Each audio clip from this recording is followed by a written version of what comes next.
Assalamualaikum warahmatullahi wabarakatuh. Saya kira saya tidak perlu memperkenalkan diri lagi. Bagi yang belum kenal saya, rumah sakit saudara berada di luar wilayah Republik Indonesia. Ini tidak ada post test sehingga ini tidak akan keluar, tidak perlu dihafal. Saya kalau sekarang beliau-beliau berlomba untuk jadi presiden, saya sudah pernah menjadi presiden dari Federasi Rumah Sakit se-Asia. Saya diminta bicara tentang keselamatan pasien dalam implementasi JKN. Saya agak berpikir apa yang harus saya bicarakan, karena sesungguhnya menurut pendapat saya JKN tidak terkait secara langsung dengan keselamatan pasien. Jadi ada JKN atau enggak, keselamatan pasien ya tetap seperti biasa. Tetapi tidak apa-apa, ini satu kesempatan bagi saya juga untuk meluruskan patient safety. Jadi mohon maaf, tahun 2005 pada waktu saya mensosialisasikan patient safety, tidak ada satupun pihak yang mendukung saya. Jadi ini Pak Slamet tahu betul, teman-teman di Persi, anggota Persi marah-marah, Pak Adib ini membebani rumah sakit, malah bikin patient safety. Para profesi dari ID mengatakan harusnya dokter safety, bukan patient safety. Sampai-sampai komite keselamatan pasien yang saya angkat, saya bentuk, diketuai oleh Pak Niko, itu sampai minta izin untuk membubarkan diri. Saking kami tidak punya teman. Si Depkes pun tidak mendukung. Jadi waktu itu demikian hebohnya. Kenapa? Karena patient safety itu sesungguhnya pengakuan bahwa kami ini para dokter, para profesi kesehatan, manusia yang bisa berbuat salah. Nah ini mengaku salah inilah yang angilnya bukan main. Nah sekarang dengan perjuangan 9 tahun, dari 2005 sekarang 2014, 2009 muncul undang-undang tentang rumah sakit dan memunculkan patient safety. Sekarang ini saya berbahagia bahwa semua orang bicara patient safety. Tapi ada miris ya, kalau bahasa Inggrisnya itu miris. Ternyata sekarang patient safety menjadi keranjang sampah. Semua yang terkait pasien, patient safety. Ini yang pokoknya pasien. Nah yang saya takut adalah pasien tidak bayar pun itu patient safety. Karena saya lihat ada bayi diculik, itu patient safety. Pasien dibuang kepala rumah sakit itu patient safety. Nah ini yang saya kemarin ketemu dengan Prof. Minaldi, saya bicara, saya ingin meluruskan apa sih patient safety, sehingga bagaimana kita menyikapi patient safety terkait dengan JKN. Nah mari saya ajak saudara-saudara untuk apa sih dasar hukum patient safety di Indonesia. Di dalam undang-undang praktek kedokteran sudah muncul berkali-kali tentang patient safety. Dasarnya, tujuannya. Jadi sejak undang-undang praktek kedokteran itu kita sebetulnya sudah mulai menyinggung patient safety.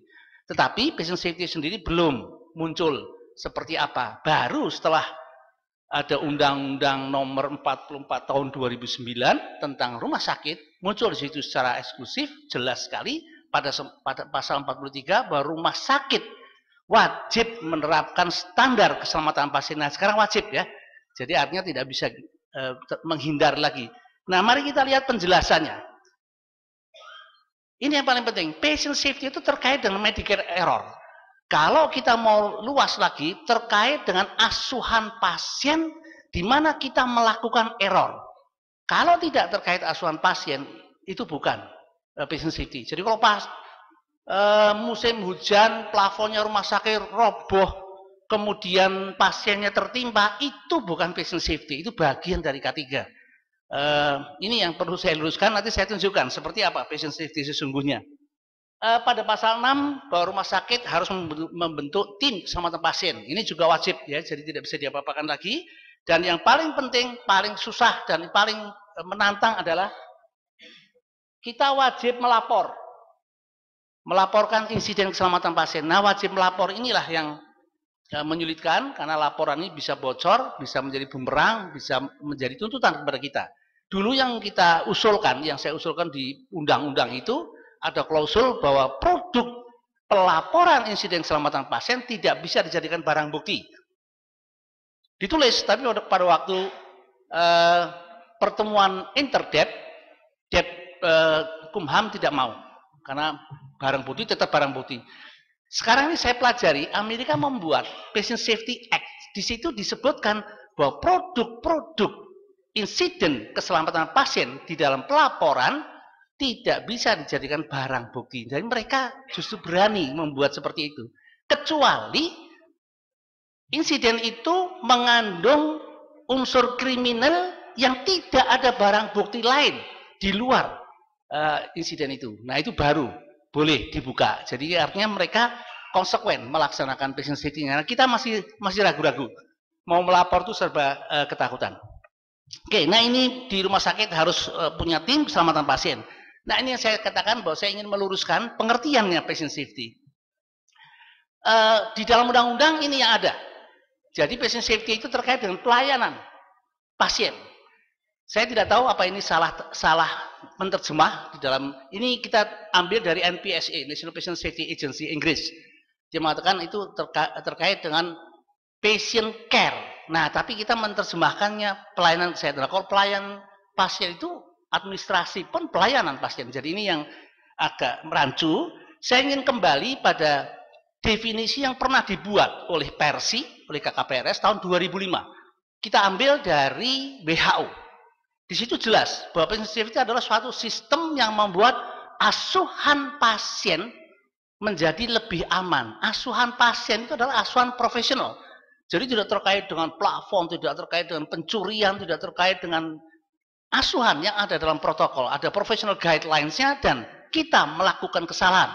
Apakah slip atau lapse. Slip itu kehilangan konsentrasi, lapse itu lupa. Nah, itu baru patient safety. Nah, ini saya ingin meluruskan karena kalau tidak nanti dalam pelaporan semua dilaporkan dan penerima laporan akan kewalahan. Jadi saya menganjurkan pakailah ini yang jelas. Bahwa patient safety adalah sistem yang membuat asuhan pasien menjadi lebih aman. Ini yang kita buat tahun 2005 berdasarkan dari kita ambil dari WHO. Nah, konsep dasarnya mari kita lihat. Ini bukan foto saya ya, bukan foto. Ini foto Hippocrates. Dulu wartawan sering tanya kepada saya, kenapa patient safety baru sekarang? Tidak, patient safety sudah zaman dulu.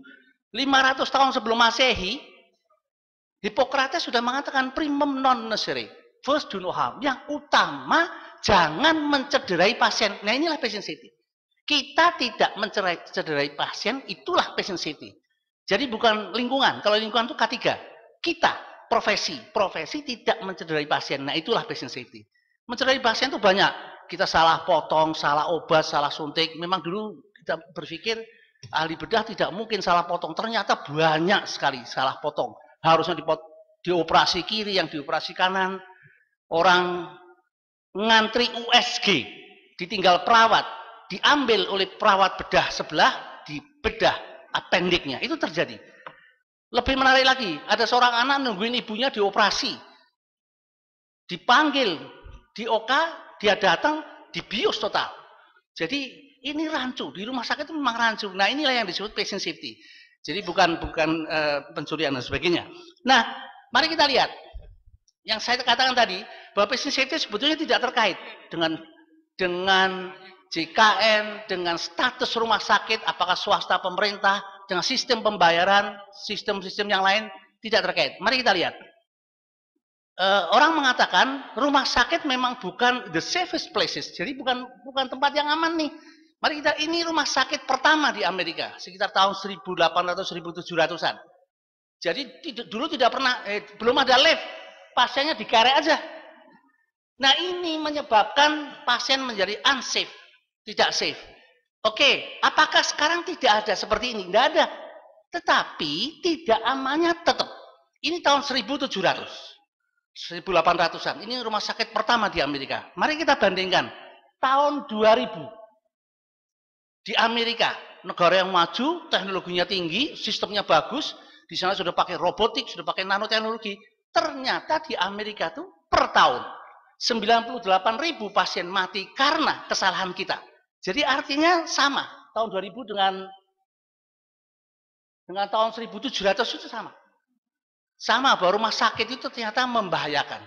Dan IOM membuat penelitian dibandingkan pasien yang meninggal 90.000 karena kesalahan kita dibandingkan dengan kanker payudara. Cuman 42. AIDS itu hanya 16.000 yang meninggal. Kecelakaan motor hanya 43.000. Sehingga SNAT Amerika mengatakan mengendarai motor di jalan raya lebih aman daripada masuk ke rumah sakit. Kenapa demikian?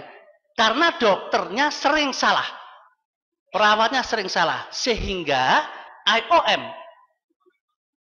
Dari hasil penelitian membuat laporan kepada Presiden Clinton, judulnya adalah To Err is Human. Selama para dokter masih makan roti, makan nasi, berarti dia manusia dan pasti berbuat salah. Nah, ini disadarkan oleh IOM dan mereka membuat buku judulnya To Err is Human, Building a Safer Health System. Ya, jadi kembali saya ingatkan bahwa patient safety terkait dengan profesi dan sebagai manusia dia bisa salah. Nah, yang menarik adalah pada waktu Bill Clinton dilapori oleh IOM, Bill Clinton membuat task force patient safety yang diambil dari senator. Dan anggota senat yang menjadi task force patient safety adalah Barack Obama dan Hillary Clinton. Nah, ini menarik. Di Amerika patient safety diprakarsai oleh President of the United States. Di Indonesia patient safety diprakarsai oleh President of Indonesian Hospital Association. Sehingga tidak ada yang mau mendengarkan Presiden versi ya, setengah mati. Nah, inilah riwayatnya. Jadi dari IOM sampai menjadi undang-undang. Kita melewati berbagai fase dan yang menarik adalah terima kasih kepada KKI, Konsil 2006 sudah memuat standar kompetensi dokter, sudah memasukkan pada area ke-7 kompetensi patient safety. Dan akreditasi tahun 2008 sudah memasukkan patient safety. Nah, sekarang kita pakai akreditasi yang 2012, hampir seluruhnya bernafaskan patient safety. Jadi sekarang ini saudara sudah dipaksa lewat undang-undang untuk melaksanakan patient safety dan akreditasi. Itu riwayat dan ini suatu momentum yang tidak pernah bisa kita lupakan. Tahun 2005, Menteri Kesehatan saya minta untuk mencanangkan patient safety. Setelah dicanangkan, saya ngomong dengan Menteri, Ibu Menteri, patient safety adalah porsinya Departemen Kesehatan. Tapi dijawab oleh beliau dan stafnya, bukan, itu urusannya Persi. Nah, jalan lagi lah Persi dengan terseok-seok. Sekarang tidak bisa lagi. Sekarang sudah ada undang-undang dan itu urusannya Menteri Kesehatan. Nah, konsep dasarnya banyak sekali. Tapi saya pilih yang pilar yang paling besar adalah 5. Yang pertama, konsep dasarnya adalah human fallibility. Suatu awareness, suatu kesadaran bahwa saya ini manusia pasti berbuat salah. Oleh karena itu jangan mengandalkan kemanusiaan saya. Nah, ini yang perlu ya. Saya seringkali dulu pada waktu awal 2006 saya di depan para guru besar di FKUI, mereka mengatakan, "Mosok kita sering salah sih?" Ya, nyatanya ya, dan ternyata memang iya. Nah, kita meniru penerbangan ya. Pilot itu kalau duduk di kokpit, walaupun dia sudah rambutnya putih semua, udah ribuan jam terbang, tapi tetap aja begitu duduk di kokpit yang dia lakukan adalah checklist dibuka. Sekali ketahuan tidak dia membuka checklist, dia hanya hafalan, maka dia akan di-grounded secara internasional.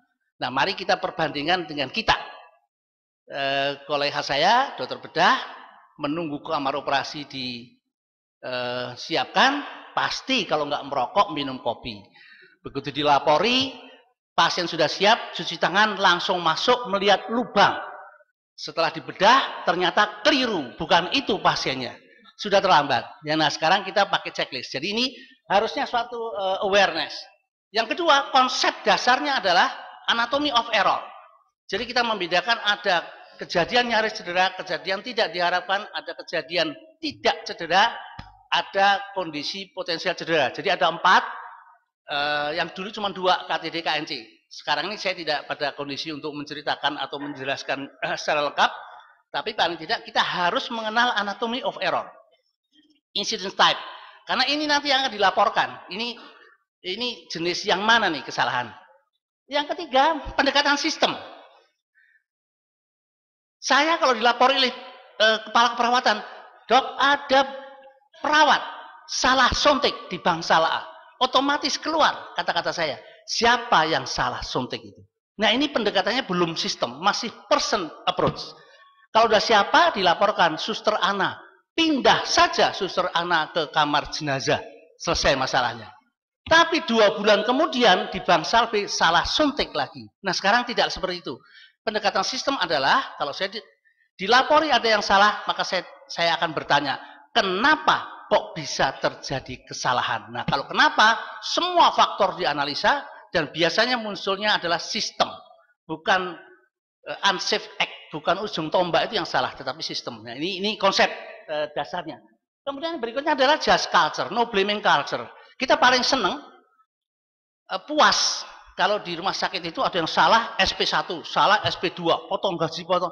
Sekarang tidak seperti itu. Kalau dia salah, mari kita cari kesalahannya kenapa. Pantas nggak dia dihukum? Karena human error itu justru tidak boleh dihukum. Semua yang pada posisinya pasti akan berbuat salah. Nah, jadi ini konsep-konsep dasar. Dan yang terakhir adalah learning by reporting. Jadi kalau dulu, kalau kita ada kesalahan, selalu kita sembunyikan. Sehingga di dalam textbook patient safety disebutkan, dulu itu kalau ada kesalahan, seperti kita menyapu lantai, sampahnya dimasukkan di bawah karpet.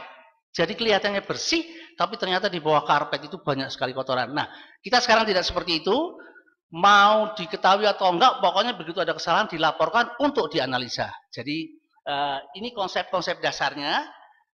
Mudah-mudahan bisa jelas ya, mudah-mudahan ini. Kalau enggak makin bingung ya, alhamdulillah. Di pesantren itu mana Pak Umar ya, kalau sudah makin bingung berarti sudah mulai mengerti orang itu ya.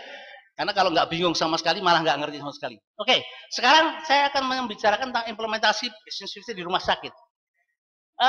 Kembali pada Undang-Undang Nomor 44 Pasal 43, instruksi bahwa wajib melaksanakan patient safety dijabarkan oleh Menkes dengan Permenkes 1691. Di situ bagaimana kita menerapkan patient safety di rumah sakit. Ada 3 yang harus dikerjakan. Standar keselamatan pasien, 7 langkah, dan sasaran keselamatan pasien. Nah, 3-tiganya ini harus dilaksanakan di rumah sakit.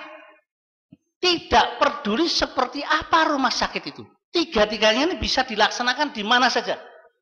Saya ingat kata-katanya Profesor Didier Pitte dari Prancis pada waktu saya ketemu di India. Beliau mengatakan, patient safety itu bisa dilaksanakan di rumah sakit yang ada di tengah-tengah hutan belantara Afrika yang masih primitif, dan bisa dilaksanakan di rumah sakit yang super modern di New York. Jadi artinya patient safety itu bukan skill, bukan alat, tapi behavior, culture. Nah, oleh karena itu ada JKN pun nggak ada urusannya. Kita tidak boleh mengatakan selawe njaluk selamat, bukan gitu ya. Saya lihat temanya menarik sekali nih, kendali mutu dan kendali biaya, peluang atau bencana. Saya jawab peluang untuk menjadi bencana. Nah, ini 3-tiganya harus dilaksanakan. Jadi tidak perlu dimanapun dan bisa dilaksanakan. Patient safety bisa 0 rupiah biayanya, tapi bisa miliaran. Mari kita lihat salah satu sasaran. Ini contoh saja. Sasaran untuk keselamatan pasien di dalam medication error, mencegah terjadi medication error. Bisa pakai cara yang murah, karena itu culture. Ada aturan nulis resep harus jelas, jangan pakai singkatan.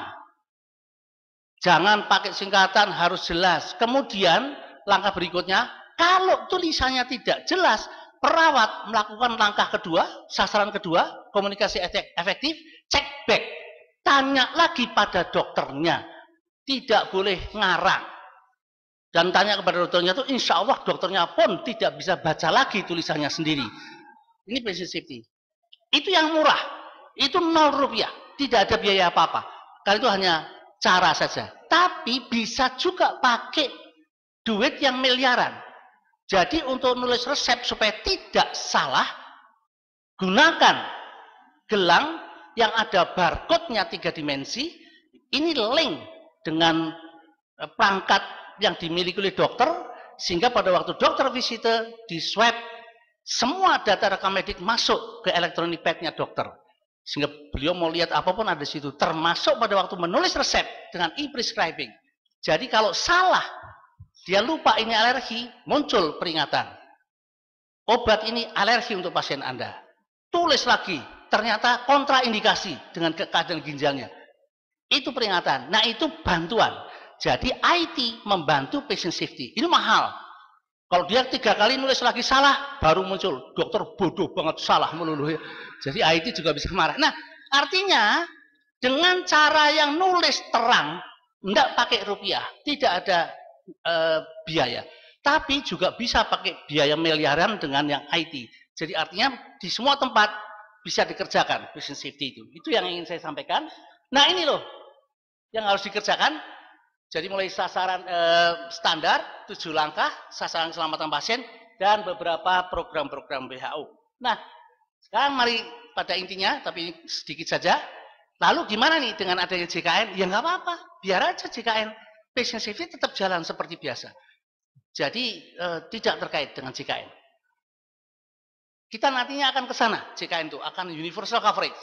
Nah, yang menarik adalah ini pada pasal 24 untuk undang-undang asuransi, sistem kendali mutu pelayanan dan sistem pembayaran. Jadi kendali mutu dan kendali biaya tadi tertuang bahwa sebenarnya sistem yang kita pakai adalah managed care. Managed care itu kendali mutu, kendali biaya tadi.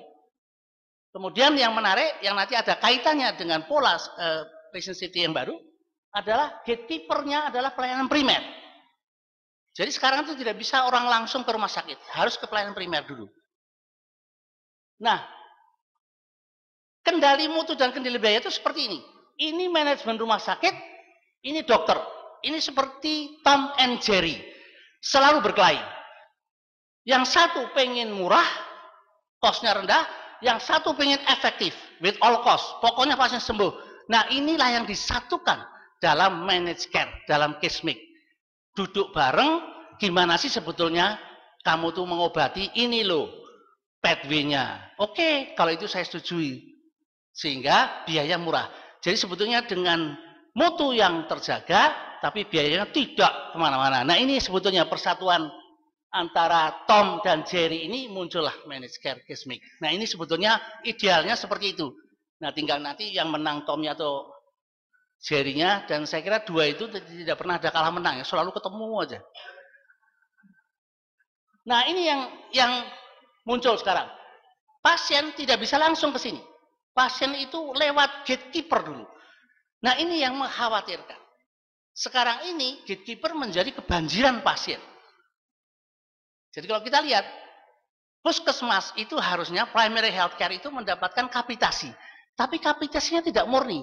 Kapitasi yang murni itu adalah kamu jatahnya per orang sekian, kamu menangani sekian ribu orang, sekian ribu kali sekian, muncul angka, serahkan nyok. Harusnya begitu. Saya di puskesmas terima. Dengan uang saya membuat program-program promotif dan preventif. Sehingga masyarakat yang tanggung jawab saya tidak sakit. Nah ini harusnya kapitasi itu seperti itu. Tapi ternyata muncullah yang WHO mengatakan ada yang disebut unsafe practices. Jadi kalau ada pasien, wah ini ngurangi duit saya. Karena di puskesmas, pasien banyak dengan tidak ada pasien, duitnya sama. Beda dengan di pelayanan sekunder dan tersier. Berdasarkan pasien. Kalau di puskesmas tidak, kapitasi itu ya sebetulnya ya udah uangnya segitu itu. Nah, sehingga muncullah kalau pasien berobat, sudah langsung saja dirujuk ke pelayanan sekunder. Nah, ini yang disebut unsafe practices. Nah, dampaknya juga bisa underuse atau misuse malahan. Harusnya di periksa laboratorium nggak usah eman-eman duitnya. Nah inilah yang muncul sekarang. Jadi kalau dulu patient safety lebih banyak ke rumah sakit, sekarang WHO mulai mengincar bahwa di primary health care ini mulai muncul unsafe practices. Kalau di rumah sakit sering disebut unsafe acts, ya, jadi tindakan yang salah tadi. Nah ternyata di primary health care muncul yang disebut unsafe practices. Nah oleh karena itu sekarang sudah mulai, WHO belum resmi, tapi sudah mulai bicara harusnya primary health care itu menjadi the fourth global patient safety challenge. Jadi WHO itu tiap 2 tahun memunculkan global patient safety challenge. Nah, dia mengatakan yang keempat itu harusnya adalah safer primary health care. Nah, inilah yang mungkin baru. Kalau patient safety di rumah sakit sendiri sama, ada JKN, ada BLU, ada sama, tidak akan merubah pola patient safety karena itu adalah culture behavior, bukan skill dan bukan alat. Nah, tetapi sekarang yang muncul adalah perhatiannya adalah pada primary health care karena di sana mulai muncul yang disebut unsafe practices. Di WHO Yang saya katakan tadi, tiap 2 tahun ada challenge, Global Patient Safety Challenge. First challenge adalah clean care is safer care. Makanya kita disuruh cuci tangan. Itu challenge pertama. The second challenge adalah safe surgery, safe lives. Ternyata bukan hanya di Indonesia. Di dunia ini banyak sekali ahli bedah yang salah membedah. Salah orangnya, salah sisinya, salah organnya. Di salah satu daerah ada 2 pasien. Satu polip rekti, satu polip nasi. Pasien yang polip rekti dibedah hidungnya.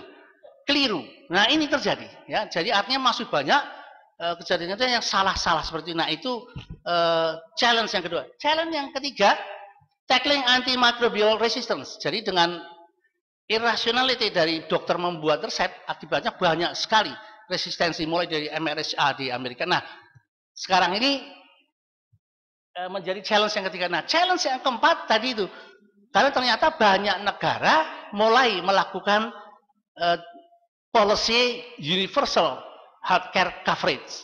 Nah, dengan universal healthcare coverage maka gatekeeper ini menjadi kebanjiran pasien dan di situ terjadi unsafe practices. Nah, mungkin ini untuk PR-nya Depkes ya, harusnya mulai ke sana, mulai ke primary care diperkenalkan dengan patient safety. Komite keselamatan pasien yang ada sekarang itu namanya adalah Komite Keselamatan Pasien Rumah Sakit. Jadi sulit sekali untuk menjangkau sampai ke primary health care karena dasarnya memang undang-undang tentang rumah sakit. Ya. Regulasi kendali mutu itu sebetulnya menarik. Kalau tadi yang saya katakan bahwa undang-undang praktek kedokteran sudah memunculkan patient safety, keselamatan pasien. Undang-undang tentang rumah sakit secara eksklusif muncul patient safety. Tapi untuk BPJS yang dimunculkan adalah keamanan pasien. Saya tidak tahu. Saya tidak ikut diajak bicara, saya tidak pernah tahu. Tapi muncullah keamanan pasien. Ini agak berbeda dengan keselamatan pasien. Kalau saudara baca akreditasi GCI yang terbaru, yang edisi kelima, yang kita pakai sekarang edisi keempat, di sana jelas sekali apa bedanya safety dan security. Jadi kalau orang kerobohan plafon itu security. Bayi dicuri itu security. Bayi ketuker baru safety. Nah ini saya nggak tahu kenapa BPJS memunculkan keamanan pasien. Mungkin maksudnya sama, tapi ini untuk kita saja. Sehingga inilah yang harus dikerjakan. Jadi sistem gatekeeper ini diikuti dengan proses yang ada reviewnya, ada monitoringnya. Sehingga seperti Prof. Marsis tadi, akhirnya outcome-nya adalah semua ketawa. Prof. Jadi customer-nya juga puas ketawa, kita provider juga ketawa. Ya, kalau dua pihak sudah ketawa, di antara bahagia atau dua-duanya menjadi pasien rumah sakit jiwa. Nah, jadi kalau kita lihat uraian saya tadi, rasanya patient safety itu kalau suatu journey, suatu perjalanan, itu mulainya, startnya, itu adalah compliance. Jangan kita mengulang lagi seperti akreditasi. Sekian belas tahun yang terakreditasi itu baru rumah sakit itu baru 30%. Kenapa? Karena boleh milih. Boleh akreditasi, boleh tidak. Nah sekarang patient safety tidak. Patient safety itu harus wajib. Compliance dulu. Baru nanti muncul culture. Ini strategi kita. Saya yakin di antara bapak-bapak ibu-ibu yang hadir, tidak ada yang dari kecil hobinya belajar. Tidak ada. Kita belajar itu pasti kucing-kucingan dengan ibu. Nah, jadi artinya dipaksa dulu.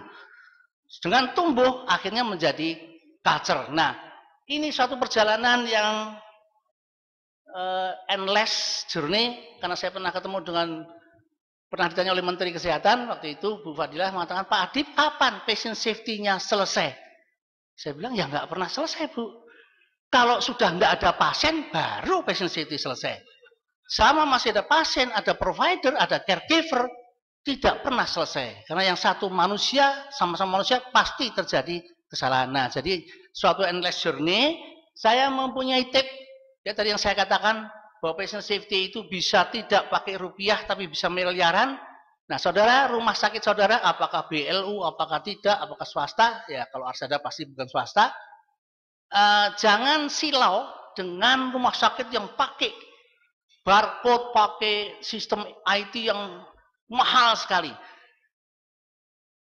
Kata-katanya Karlin mengatakan, kalau Anda melihat orang yang larinya cepat sekali, lebih cepat dari Anda, itu maniak, artinya orang gila. Jadi jangan ditiru. Tapi kalau Anda melihat orang yang pelan, lebih pelan dari saudara, itu idiot juga, jangan ditiru.